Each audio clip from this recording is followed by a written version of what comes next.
이 시간 우리에게 주신 하나님의 말씀은 마태복음 19장 27절에서 29절입니다. 다 함께 봉독하겠습니다. 이에 베드로가 대답하여 이르되 보소서 우리가 모든 것을 버리고 주를 따랐사온즉 그런즉 우리가 무엇을 얻으리이까? 예수께서 이르시되 내가 진실로 너희에게 이르노니 세상이 새롭게 되어 인자가 자기 영광의 보좌에 앉을 때에 나를 따르는 너희도 12보좌에 앉아 이스라엘 12지파를 심판하리라.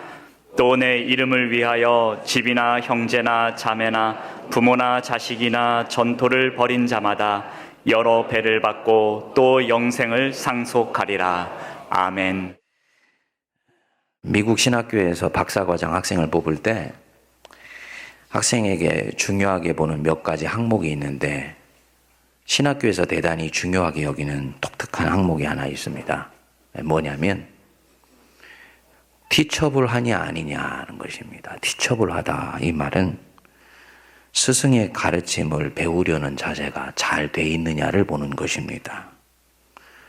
단순히 새로운 지식을 습득하고 싶은 욕구와 열정이 얼마나 크냐 이것을 말하는 것이 아니고 자신이 이미 가지고 있는 지식과 관점을 내려놓고 선생님의 가르침과 적극적으로 소통하면서 얼마나 그 가르침을 받아들이려고 하는 개방성이 있고 유연함이 있느냐 이것을 가지고 티처블이라고 이야기를 합니다. 직접 가르쳐 보니까 그 이유를 알겠더라고요. 제가 학교에서 학생들을 가르쳐 보면 처음에 수업을 시작할 때에는 다 비슷비슷해 보입니다. 그 중에 몇몇의 경우에는 두드러져 보이는 학생들이 있습니다.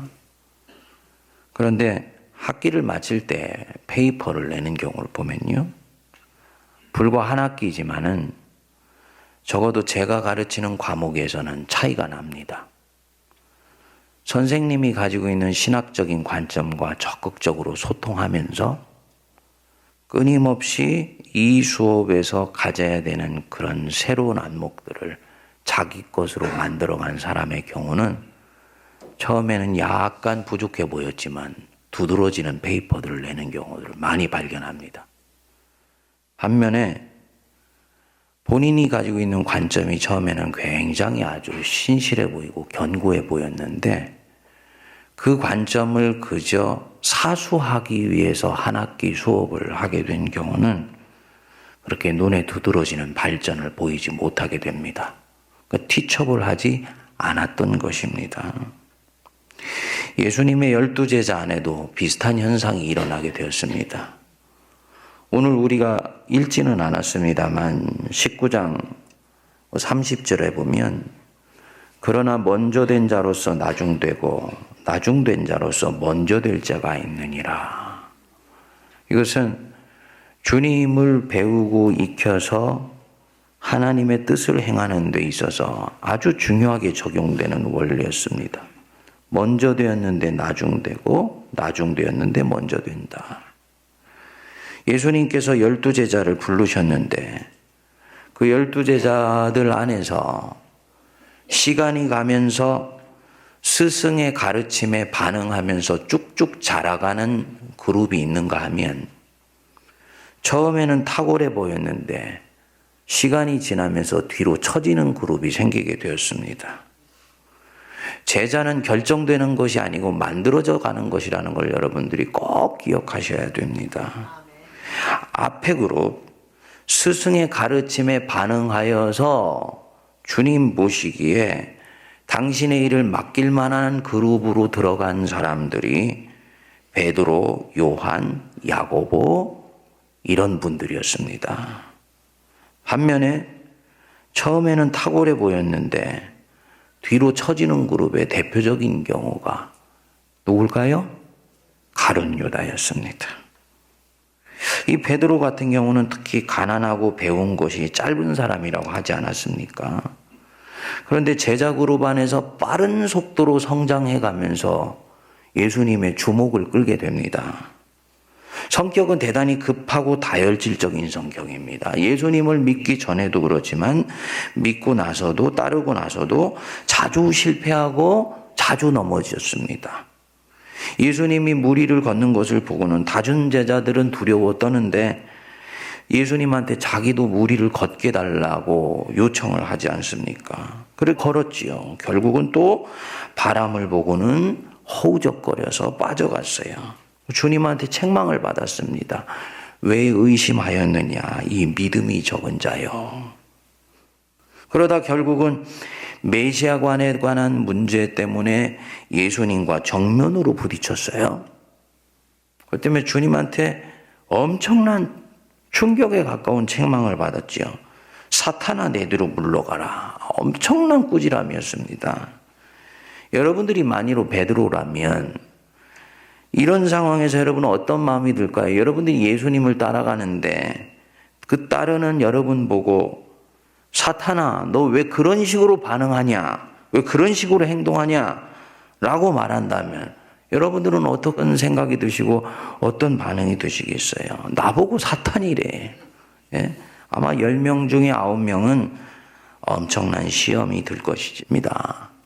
교역자가 그렇게 하면 난리가 나는 거지요. 네. 그런데 베드로는요, 성경은 베드로가 이에 어떻게 반응했는지, 어떤 마음을 가졌는지 심도 깊게 추적하지 않습니다. 다만 우리가 엿볼 수 있는 대목들은 있습니다. 앞으로 돌아가 보시면 거기 17장에 엿새 후에 그랬습니다. 17장 1절에 엿새 후에 그렇죠? 베드로를 꾸짖으시고 자기를 부인하고 나를 따라야 된다라고 엄하게 말씀하시고 난 뒤에 엿새 후에 예수님이 변화산으로 올라가셨어요. 그런데 그때 예수님과 동행한 사람이 누구라고 그랬습니까? 예수께서 베드로와 야고보와 그의 형제 요한, 예수님이 주목해서 보시는 일종의 제자단 안에 선두 그룹들입니다. 영적 선두 그룹들이에요. 이들을 같이 대동하시고 가셨습니다. 베드로가 함께 간 것입니다.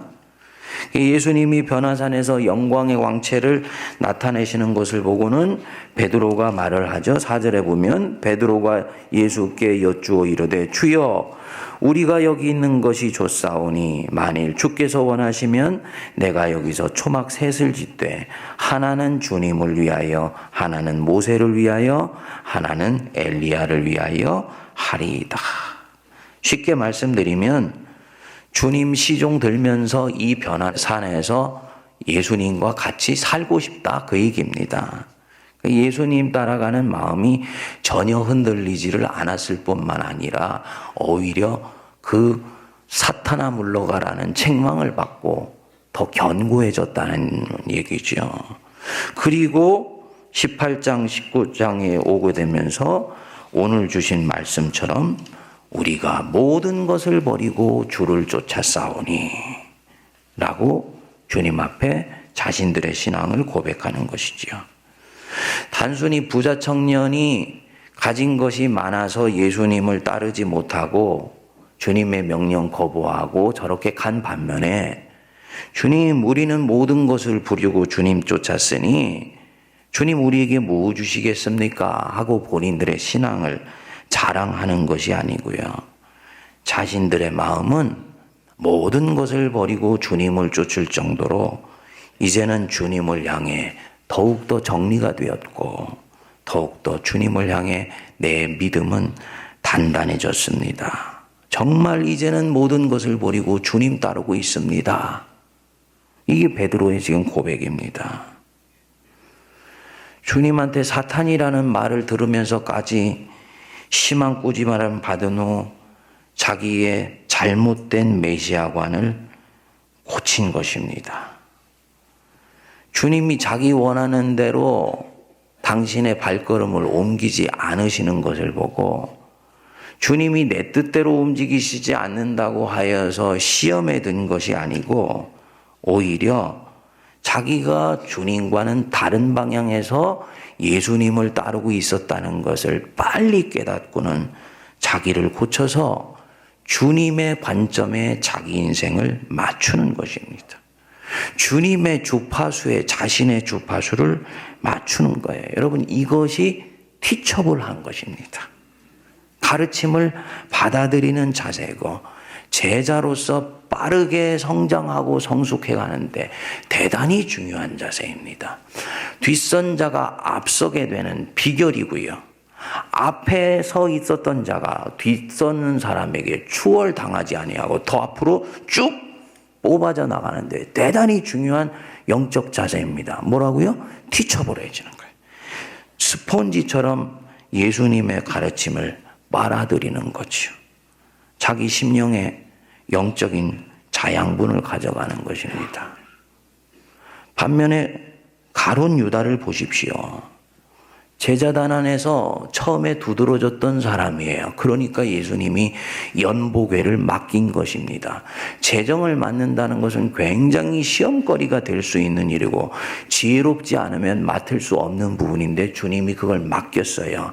그만큼 사람이 앞뒤 분별이 뚜렷하고 무엇인가 반짝반짝 빛나는 모습이 보였던 것이지요. 그런데 이 가룟 유다는 시간이 가면서 뒤로 처졌습니다. 예수님을 정치적 메시아로 내세우려고 했는데 예수님이 당신이 원하시는 대로 움직여 주시지 않는 것을 보고는 처음에는 예수님을 잡아당기려고 그랬겠지요. 설득하려고 그랬겠죠. 그 다음에는 조금씩 실망했겠지요. 마지막에는 포기했겠죠. 그리고 끝에는요, 주님을 팔아버리는 것입니다. 처음부터 팔아보려고 했던 것이 아니라는 것을 우리가 기억할 필요가 있습니다. 처음이면 주님을 설득해서 내가 가지고 있는 주파수에 예수님을 맞추려고 했던 거예요. 그게 되지 않는다는 것을 알고는 그 뒤에는 낙심하고 실망합니다. 그 낙심하고 실망할 때 다루어 줄 수 있어야 되는데 끝까지 자기 자세를 견제합니다. 마지막에는 주님 앞에 가진 절망이 배신감으로 다가오게 되면서 주님을 팔아버린 것입니다. 뭐냐? 이 사람은 자기가 처음 주님 바라보면서 가지고 있었던 스탠스에서 조금도 바뀌지 않았다는 것입니다. 티처블하지 않다는 얘기예요. 자기 관점, 자기 스탠스 유지하면서 예수를 자기에게 맞추려고 하는 것입니다. 무리라면 모르되 제자는 이렇게 하면 아니 되었던 것입니다. 사랑하는 여러분, 여러분들 중에 어느 순간부터인지 나는 성장이 멈췄다 하는 분들 솔직히 있으실 것입니다. 우리가 목사다, 장로다, 교회에 든 직함을 가지고 예수를 믿을 때요. 여러분, 이것은 우리에게 영광이 될 수도 있지만 엄청난 시험이 될 수도 있다는 것을 꼭 염두에 두셔야 됩니다. 지난주 주일날 영락교회 김은성 목사님이 어느 익명의 목사님 얘기를 하면서 목사도 구원을 받을 수 있습니까? 교회도 구원을 받을 수 있습니까? 이 질문을 던졌다 그랬는데 굉장히 신앙의 성장에서 중요한 질문입니다. 목사라는 타이틀은 그거는 페르소나예요. 나의 롤입니다. 교회에서 롤. 롤은 소울이 아닙니다. 내가 목사로서의 직분을 잘 감당하고 있다고 해서 내 영혼이 주님 안에서 성장하고 있느냐? 이거는 전혀 다른 질문입니다. 장로님들이 장로로서 직분을 잘 감당하고 있는 것과 그분 한 분 한 분이 그리스도 안에서 영혼이 성장하고 성숙하고 있느냐? 이건 또 전혀 다른 얘기입니다. 근데 교인들이 가끔 이것을 혼동하고 헷갈립니다. 역할, 롤을 잘 감당하고 있으면 소울도 안녕하고 평안하며 성장하고 있다고 생각을 하는 거예요. 그렇지 않은 경우가 현대교회에서 대단히 많이 있습니다. 소울을 관심하지 않고 롤에 관심을 가진 경우에 어떤 일이 이제 생기냐면 성장이 서서히 둔화되다가 나중에 멈춰버리게 되는 일이 생깁니다.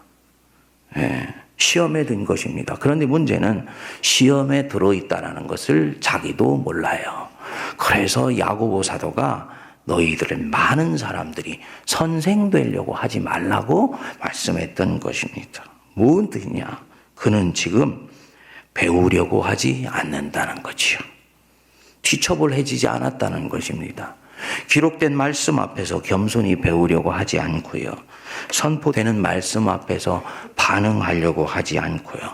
무엇보다도 이 땅에 참 스승으로 오신 예수 그리스도, 그분의 계명 앞에서 스승 되신 예수님께 배우려고 하지를 않고 있다는 것입니다. 왜 우리가 주님이 우리에게 가르쳐 주시는 것이 칭찬과 격려로만 우리에게 다가오신다고 생각을 하십니까? 주님은 우리를 칭찬하고 우리를 격려해서만 우리를 배우게 하시지 않으세요. 정말 저의 개인적인 영적 여정을 통해서 보면은 저를 엄하게 꾸짖으셨을 때가 가장 많은 것들을 배울 수 있는 기회였었습니다. 정말 주님이 제대로 가르치실 때는요, 눈에 눈물이 쏙 빠져나올 정도로, 혼이 나가버릴 정도로 험하게 꾸짖으세요. 근데 오늘날 현대교회 안에서는 보면 목회자나 교회 안에 있는 스승들이나 장로님들을 통해서 성도들이 어머니의 역할은 기대하지만 아버지의 엄한 꾸짖음에 대해서는 사모하지 않는 경향이 점점 커졌습니다. 그러다 보니까 교회에서의 영적 제자로 성장하는데 중요한 요인들 하나가 빠져버리게 된 것입니다. 내 잘못된 생각, 잘못된 판단, 또 잘못된 행동, 엄하게 주님이 꾸짖으시고 또 그런 부분들에서는 돌이키기를 원하십니다. 이 사도 베드로에게 사탄이라고 얘기를 할 때는 주님이 굉장히 강력한 언어를 쓰신 거 아니십니까? 어떻게 반응해야 될까요? 그 말씀 받아들여야지요. 그렇죠? 예. 또 말씀으로만 가르치시겠습니까? 내 자신 안에 있는 실패와 좌절을 통해서, 인생에서의 실패와 좌절을 통해서도 주님이 꾸짖으시는 것입니다. 그것은 옳은 것일 뿐만 아니라 좋은 것이에요. 받아들여야 됩니다. 사랑하신다는 뜻이고 여전히 기대하신다는 뜻입니다. 그래서 히브리서 12장 6절 보면 주님이 그러셨습니다. 주께서 그 사랑하시는 자를 징계하시고 그가 받아들이시는 아들마다 채찍질 하심이라. 8절에 보면 징계는 다 받는 것이거늘 너희에게 없으면 사생자요 친아들이 아니니라. 내가 징계가 있고 꾸지람이 있다? 무슨 뜻입니까? 지금 내가 인생 어딘가에서 걸려 넘어졌는데 주님이 나를 사랑하셔서 이 징계 주시는 것이구나. 이렇게 받아들이면 틀림없는 것이지요. 야곱은 부모 집에서 나와서 밧단 아람으로 들어가야 됩니다. 그래야지 야곱이 이스라엘이 되는 것입니다. 그러나 그는 절대로 스스로는 그렇게 하려고 하지 않을 거예요. 그곳은 안전한 곳이고 평안한 곳이고 익숙한 곳이기 때문에. 그러니까 하나님이 야곱을 이스라엘로 만드시기 위해서 어떻게 했습니까? 자기의 고향에서 강제로 쫓겨나게 만들어서 밧단 아람으로 밀쳐 넣으셨습니다. 그때는 실패한 것 같고 몰락한 것 같고 낙마한 것 같지요. 하지만 그것을 받아들였을 때 결국 그에게는 좋은 일들이 일어나게 되었습니다. 주님이 변화되게 하시려고 우리를 그 자리로 몰아넣으시는 것입니다. 근데 성도들 중에 죄송하지만 티처블하지 않은 성도들, 이거는 일반적인 인간의 생리입니다. 나만 그런 것이 아니고 여러분들만 그런 것이 아닌 경우입니다. 일반적인 생리입니다. 그래서 오든이라는 영성가는 얘기하기를 우리는 변화되기보다는 차라리 파멸되려고 한다. 그러면서 그 파멸을 원망한다. 그렇게 그래요.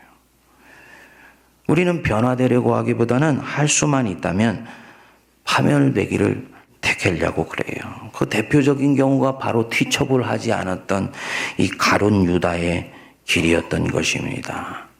제자들 안에 있었던 잘못된 메시아관, 언젠가는 다뤄져야 했습니다.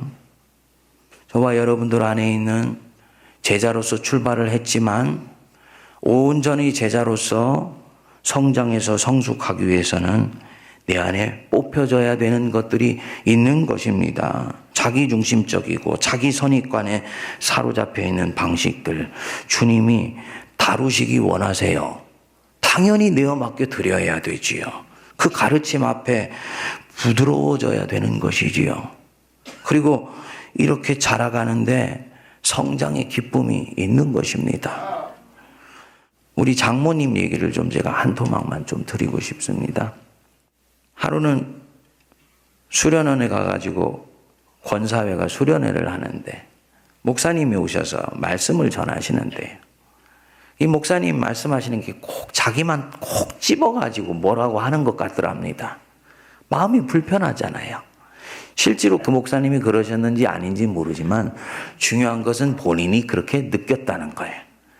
엉덩이가 들썩들썩거리고 앉아서 말씀을 듣는데 얼굴이 화닥거리고 젊은 목사님이 자기한테 대놓고 말씀하는 것 같으니까 너무너무 속도 상하고 그래서 그 자리에 끝까지 앉아 있을 수가 없더랍니다. 그래서 결국은 설교가 중간 넘어서 후반부로 가는 점에서 자리에서 일어나가지고 화가 나가지고 차를 몰고 그 수련원에서 빠져나오셨대요. 차를 몰고 가는데 막 화가 나가지고 하나님한테 하나님 어떻게 젊은 목사가 그럴 수가 있습니까? 권사한테 대놓고 그렇게 얘기를 해도 됩니까? 꼭 저한테 얘기를 하는 것 같습니다. 막 그렇게 막 굉장히 솔직하신 분이죠. 하나님한테 막 푸념하는 식으로 말씀을 다 드렸대. 그 마음이 다 쏟아지고 나면 그때 뭐가 납니까? 마음이 좀 편안함이 찾아오잖아요. 그렇죠? 바로 그때 영이 역사하는 순간이에요. 주님이 당신한테 그러시는 것 같더래. 네가 넘어가야 된다. 네가 이거 넘어가야 된다. 그러시는 것 같더래요. 네가 하나님 앞에 꾸지람을 받는 것에 대해서도 넘어갈 줄 알아야지 그때 네가 성장하고 더 성숙할 수 있어.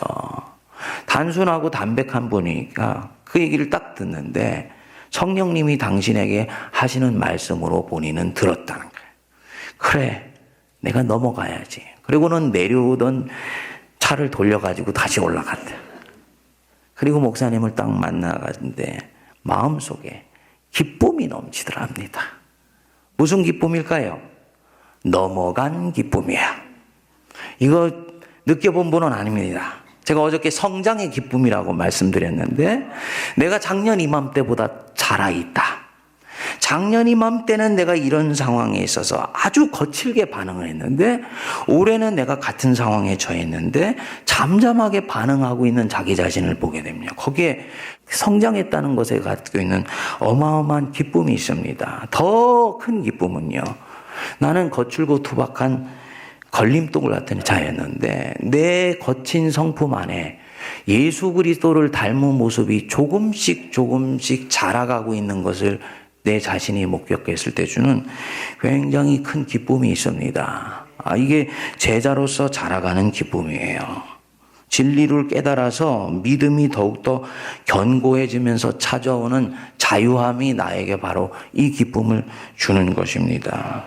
이 사도 베드로가 그 기쁨을 알고 있었습니다. 그래서 베드로전서 1장 6절 7절에 보면 같이 한번 읽어보겠습니다. 시작. 그러므로 너희가 이제 여러 가지 시험으로 말미암아 잠깐 근심하게 되지 않을 수 없었으나 오히려 크게 기뻐하는도다. 너희가 여러 가지 시험으로 말미암아 내 인생에 제자로서 살아가면서 찾아오는 여러 가지 시험이 있는데 그 시험으로 말미암아 잠깐 근심하게 되지 않을 수가 없었다. 심지어 나 베드로는 예수님한테 사탄이라는 말까지 들었다. 그래서 그 시험으로 말미암아 잠깐 근심하게 되지 않을 수 없었다. 그러나 뭐라 그랬습니까? 오히려 크게 기뻐하는도다. 시험은 그때는 부담스럽고 힘들지만 거기에는 성장의 기쁨이 있고 이 성장의 기쁨은 나에게 더 소중한 것을 손에 넣게 해주게 된다는 거죠. 그게 바로 7절입니다. 너희 뭐라 그랬습니까? 믿음의 확실성, 이걸 주는 거예요. 믿음에 대한 확실성. 믿음의 확실성은 불로 연단하여도 없어질 금보다 더 귀하여 예수 그리스도께서 나타나실 때 칭찬과 영광과 존귀를 얻게 될 것이다. 사랑하는 여러분, 주님께 책망받고 인생에서 연단받지만 그것에 꺾이지 말고 재기하실 수 있게 되기를 바랍니다. 주님이 엄하게 책망하실 때요. 징계가 없으면 아들, 딸이 아니지. 사랑하시기 때문에 징계하시는구나 생각하시고 기쁨으로 받으십시오. 그것은 옳은 것일 것만 아니라 결국은 정말로 좋은 것입니다. 그 징계가 내 인생에서 내가 불편한 진실로 받아들일 수밖에 없는 실패와 좌절과 또 몰락으로 나타날 수도 있습니다. 그것도 좋은 거예요. 결국은 그것을 통해서 내가 주님을 닮아가게 될 것이고 내 믿음이 더욱더 확실하게 세워져 가서 이제 본격적으로 하나님만을 위해서 사용되는 새로운 인생길로 접어들었기 때문입니다.